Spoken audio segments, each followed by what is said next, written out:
Assalamualaikum warahmatullahi wabarakatuh. Bismillah, alhamdulillah, la hawla wa la quwata illa billah.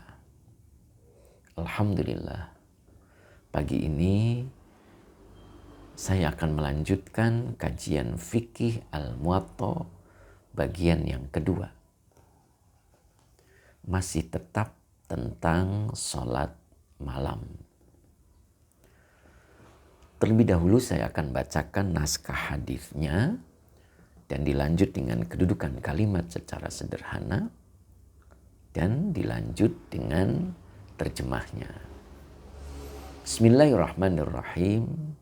Wa haddatsani an Malikin an Abin Nadri maula Umar bin Ubaidillahi an Abi Salamah bin Abdurrahmani an Aisyata zaujin Nabi sallallahu alaihi wasallam annaha qalat kuntu anamu baina yaday Rasulillahi sallallahu alaihi wasallam wa rijlaya fi qiblatihi fa idza sajada ghamazani faqabattu rijlaya fa idza qama basattuhuma qalat wal buyutu yawma idzin laisa fiha masabihu.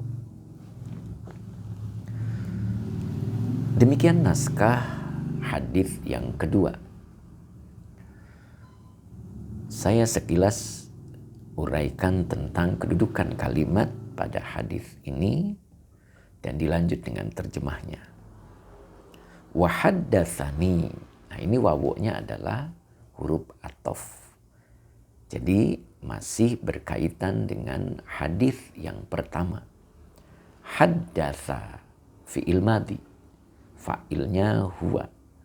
Dia telah bercerita. Siapa yang dimaksud dengan dia-nya ini? Adalah Yahya. Yang pada hadis yang pertama disebut haddatsani Yahya. Lalu nunya adalah wikoyah, iya-nya domir mutasil sebagai maf'ul bih. Wa haddatsani dan dia bercerita kepadaku an Malikin dari Malik, an Abi Nadri dari Abi Nador. Siapa Abi Nador? Maula Umar bin Ubaidillahi. Dia adalah maula. Nah, maula adalah badal dari lafad an-nadri, yaitu budak Umar bin Ubaidillah, seorang budak dari Umar bin Ubaidillah. An Abi Salamah bin Abdurrahmani, dari Abi Salamah bin Abdurrahman. An Aisyata, dari Aisyah. Siapa Aisyah? Zaujin Nabi sallallahu alaihi wasallam. Kenapa dibaca zauji? Dia adalah badal dari lafad Aisyah. Karena Aisyah adalah bentuk majrur dari huruf jar an. Ya, maka dibaca zauji, badal dari lafad Aisyah. An Aisyata, dari Aisyah, zaujin Nabi sallallahu alaihi wasallam, yaitu istri baginda Nabi sallallahu alaihi wasallam. Annaha qalat, anna akhwat inna, haknya domir mutasil sebagai isim anna. Qalat fi'il madi dengan fa'ilnya hiya sebagai khobar anna. Maka lafadz qalat membutuhkan makulul qauli. Ya. Mana makulul qaulinya? kuntu anamu baina yaday Rasulillahi sallallahu alaihi wasallam wa rijlaya fi kiblatihi fa idza sajada ghamazani faqabattu rijlaya fa idza qama basattuhuma. Itu makulul kaulinya, ya, begitu panjang, ya.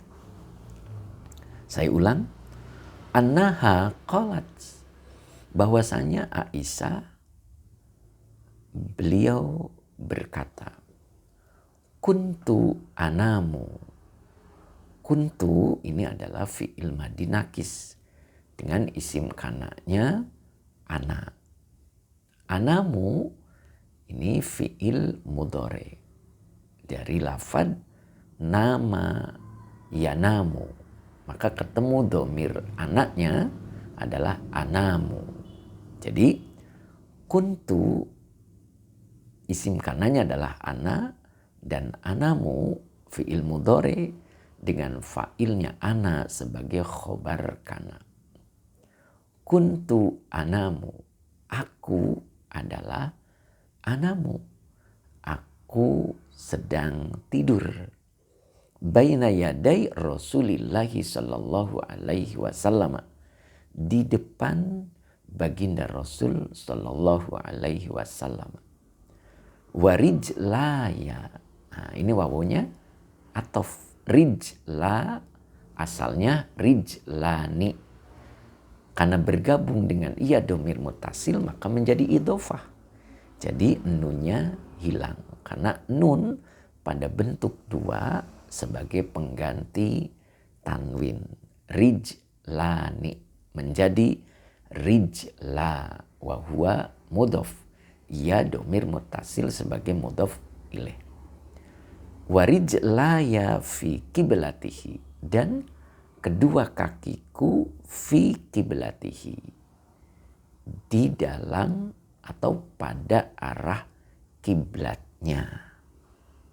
Fa'idha sajada ghamazani.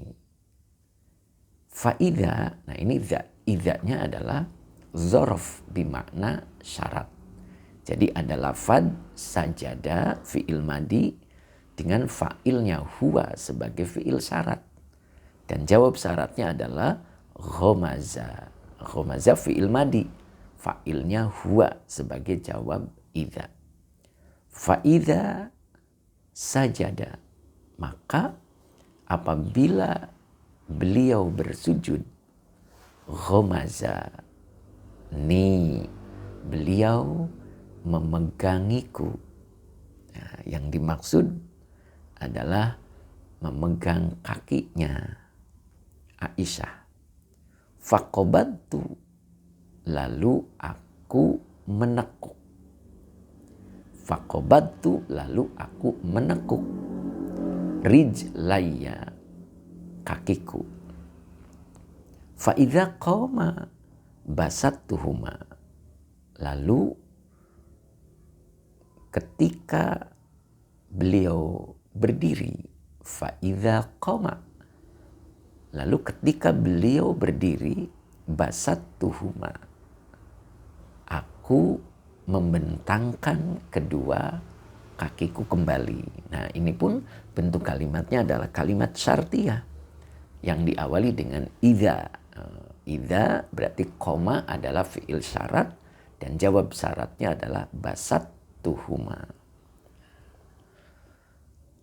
Qalat, dia berkata. Dia yang dimaksud adalah Aisyah. Karena qalat fi'il madi, domirnya hiya. Wal buyutu yauma idzin, rumah-rumah pada saat itu laisa fiha masabihu, tidak ada yang menggunakan lampu. Jadi di dalam hadis yang kedua ini, Siti Aisyah, istri Rasulullah, tidur di depan baginda Rasul ketika hendak sholat malam. Lalu posisi kakinya ada di depan baginda Rasul yang persis di arah kiblatnya. Maka ketika beliau Rasulullah sujud, beliau memegangi kakinya. Artinya menyingkap ya.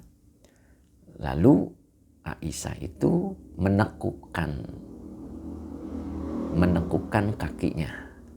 Dan ketika baginda Rasul berdiri untuk rakaat berikutnya, lalu Aisyah itu membentangkan kembali kakinya. Dan saat itu rumah-rumah tidak pakai lampu. Demikian, mudah-mudahan bermanfaat. Billahi taufik wal hidayah. Assalamualaikum warahmatullahi wabarakatuh.